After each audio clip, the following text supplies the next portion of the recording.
This is CNN Breaking News. We do begin with breaking news. We want to welcome our viewers in the United States and all around the world. You're watching New Day, and it has been a painful night of violence and protest in Minneapolis. At this hour, fires are still burning on the south side of Minneapolis after protesters took to the streets to demand justice for George Floyd, the unarmed, handcuffed black man who pleaded with a police officer to let him breathe as the officer pinned him to the pavement with a knee to his neck. The city's mayor is urging people to leave the area, and he has reportedly asked the governor to call in the National Guard. The Minneapolis mayor also says he does not understand why the police officer responsible for Floyd's death has not been charged.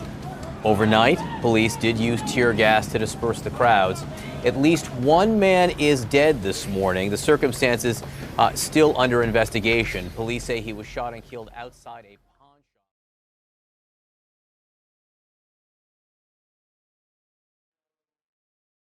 Describe the day you saw that horrifying video of George Floyd.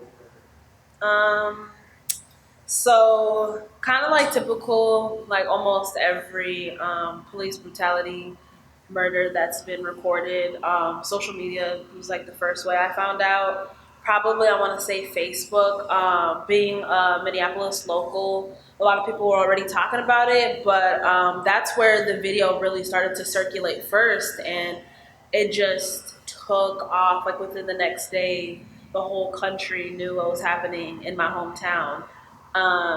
And I just remember being in disbelief and being shocked that was my home. Anyone from Minneapolis knows Lake Street is a very sentimental place for us, especially if you are a person of color.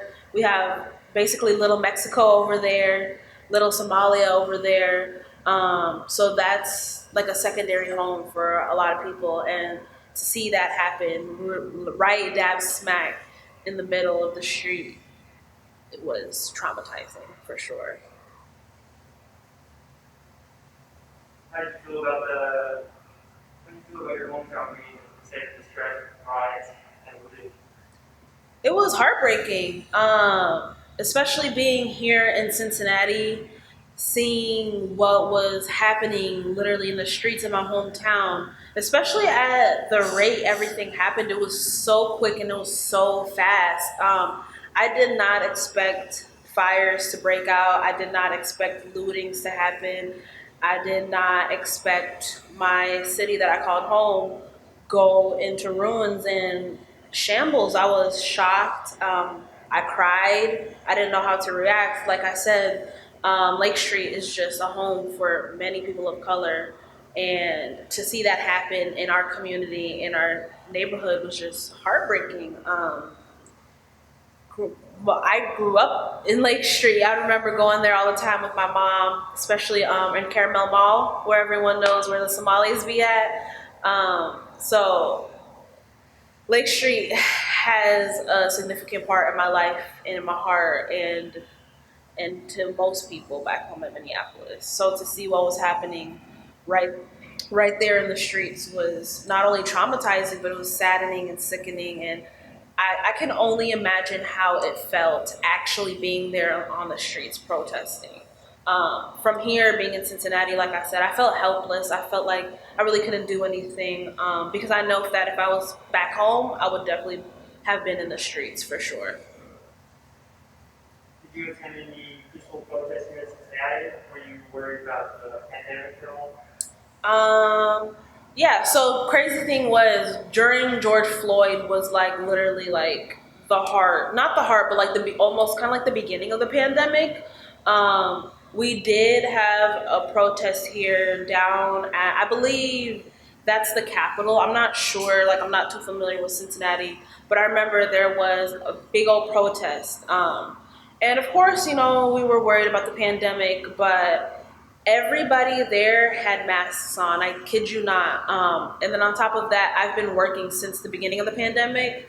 And now it's a year later, and I can still say that I'm COVID-free, and I'm not sure how. I'm sure it's probably because wearing a mask every day and, you know, really being attentive. But I wasn't really too scared of the pandemic yet because I didn't know the full scale of what COVID really was compared to now.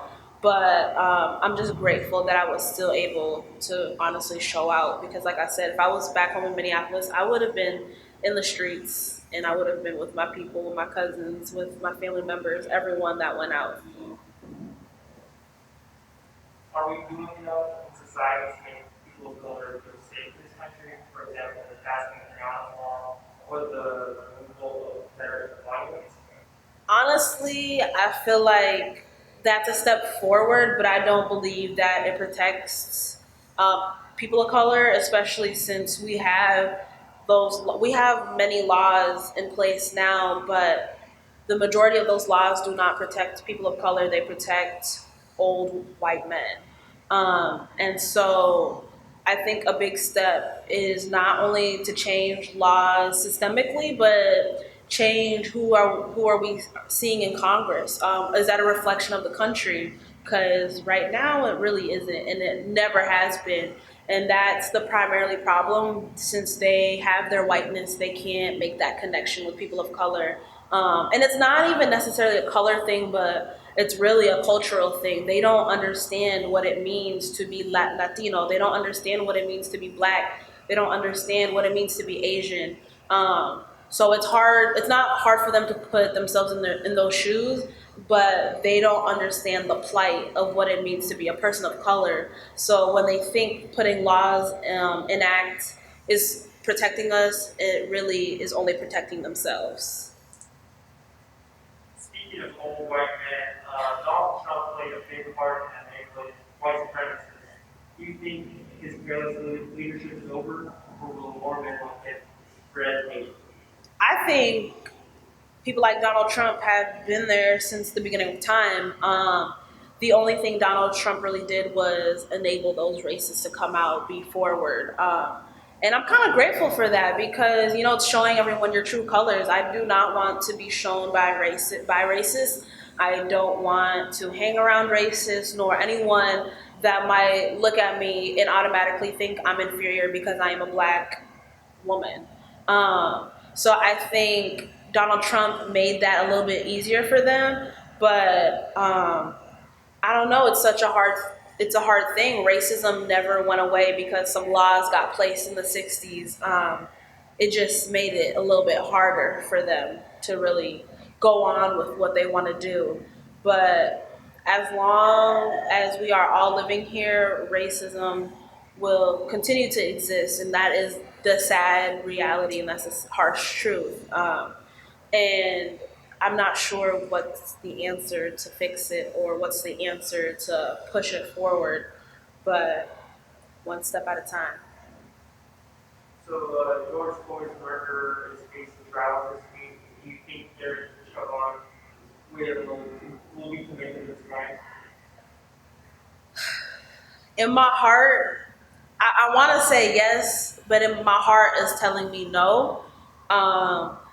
Because this is not the first time that we've seen this happen, nor will it be the last, sad to say. And the common trend that we see when these cases are happening is that the murderer always walks free. But on top of that, if he does end up being guilty and makes bail, he will definitely have hundreds and thousands of racists making money for him to get out and be free.